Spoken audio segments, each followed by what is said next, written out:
श्री स्वामी समर्थ. कशा आहात तुम्ही सगळे? तर आज मी घेऊन आलेले एक नवीन व्हिडिओ. माझं डेली रुटीन आहे ते मी आज तुमच्यासोबत शेअर करणार आहे. तर सकाळ झालेली आहे आणि चूही माझ्यासोबत लगेचच उठती. मग काय तिला घेऊन मला असं रोजच ब्रश करावं लागतं. तिचं म्हणणं होतं की तिलाही ब्रश करू द्यावं. तिला ब्रश घ्यायचा होता माझ्या हातातून, पण मी तिला नाही दिला आणि ब्रश करून घेतला पटकन. तिला असं आहे की मी उठले की लगेच तिला कळतं की आपली आई उठलेली आहे आणि आपण तिच्या मागंच उठावं. लगे माझ्या मागंच उठती ती. रोज पण आमचं असंच आहे. मग आता इथं आतरून पडलेले होते, म्हटलं याची सगळी घडी घालून घ्यावी. ब्लँकेटची घडी वगैरे घातली. चिवला खेळत मी तिच्याकडं लक्ष पण देत होते आणि कामही करत होते. ब्लँकेटची घडी वगैरे घातली. मग चिवला झोपू घातलं. तिला आलेली होती खूप झोप, किरकिर करू लागली. मग झोपू घातलं तिला. किचन वाट्यावर तसाच रात्रीचा राडा पडलेला होता, म्हणून म्हणलं क्लीन करून घ्यावा. तर मी इथं फ्रेश झालेली आंघोळ वगैरे केली, चहा ठेवली, चहा घेतली. मी तर किचन वाटा पुसायला घेतला.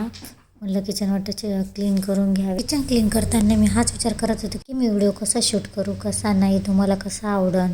तसा माझा शूटही करणं चालू होता, पण मनात तोच विचार होता की अजून कोणतं नवीन टॉपिक आणावं. आणि माझी गडबड पण अशीच राहते, कारण चूही लवकर उठते. तिची झोप म्हणजे खूप हलकी झोप आहे. 15-20 मिनटात लगेच उठते, त्यामुळे मला पटकन काम पण करावं लागतं आणि शूटही करावं. हा विचार करत करत मी शूटही केला आणि चूच्या धाकाने ती उठती काय म्हणून पटपट माझ्या हात इथे चालूच होते. किचन वाटा तर क्लीन झाला, पण अजून माझा स्वयंपाकही बाकी आहे, राहिलेली कामे बाकी आहेत. हे माझ्या आईचं घर आहे. सध्या आई पप्पा ते गावाला गेलेले, त्यामुळं मी, माझे मिस्टर आणि बाबा म्हणून तिघंच आहे आम्ही इथे सध्या. ही चहा वगैरे करून दिली त्यांना. आणखीन प्रयत्न चांगला शूट करायचा विचार करत होते की अजून नवीन व्हिडिओमध्ये मला काय काय करता येईल.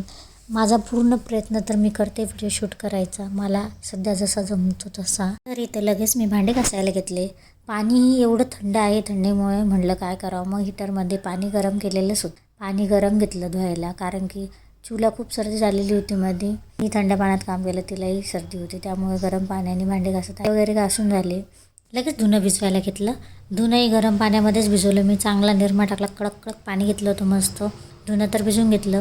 मग धुणंही धुवून घेतलं, चांगलं चक्क धुणं धुवून घेतलं. चूचे कपडे फार पडते, कारण ती सू करतच राहते. तिला हगीज वगैरे मी जास्त वापरत नाही, तिला रिॲक्शन होते. त्यामुळे जेवण करायला कोणीच नव्हतं, त्यामुळे म्हटलं कुचकराच करावं. रात्रीच्या पोळ्याही पडलेल्या होत्या. मग मिक्सरमधून सगळं काढून घेतलं मी. हाताने काही त्याला करत बसली नाही. मिक्सरमध्ये पटकन 2 मिनिटं गरगर फिरवलं. तर तुमच्यासोबत मग रेसिपी शेअर करते. मी सर्वात आधी एक कढई घेतली, त्यामध्ये 2-3 पळ्या तेल टाकलं. तेल चांगलं कडक होईपर्यंत गरम होऊ दिलं आणि त्यात जिरा मोहरी टाकली. कांदाही टाकला. कांदा चांगला गोल्डन होईपर्यंत परतून घेतला. त्यात शेंगदाणे टाकले, 2 मिरच्या टाकल्या हिरव्या. मिरच्याही चांगल्या परतून घेतल्या. नंतर त्यात थोडीशी कोथिंबीर टाकली मी, चव येण्यापुरती. थोडीशी हळद, तिखट तुमच्या चवीनुसार, मीठ, पोळी आपण बारीक केलेली सगळी त्यात कढईमध्ये टाकून घेतली आणि चांगलं मिक्स केलं. त्याला मिक्स केल्यानंतर थोडासा पाण्याचा शिपडा दिला, कारण ते मऊ नरम लागतात म्हणून पाण्याचा शिपका दिला त्याला. तुम्ही असं शिंपडायचं, मी ओतलं कारण की माझ्या हातात मोबाईल होता. आणि वरतून भरभरून चांगली कोथिंबीर टाकली. गॅस इथं बंद करून घेतलेला आहे. चू झोपलेली आहे, तोपर्यंत म्हटलं जेवण करून घ्यावे. मग काय मी स्वतःला इथं ताट वाढलं, त्यामध्ये घेतला कुचकरा आणि चिवडा. नंतर चूही उठली. मला जेवताच अर्धवटच माझं जेवण राहिलेलं होतं. चला मग आता तिला फ्रेश करून घेते. तोपर्यंत बाय, भेटूया पुढच्या व्हिडिओमध्ये.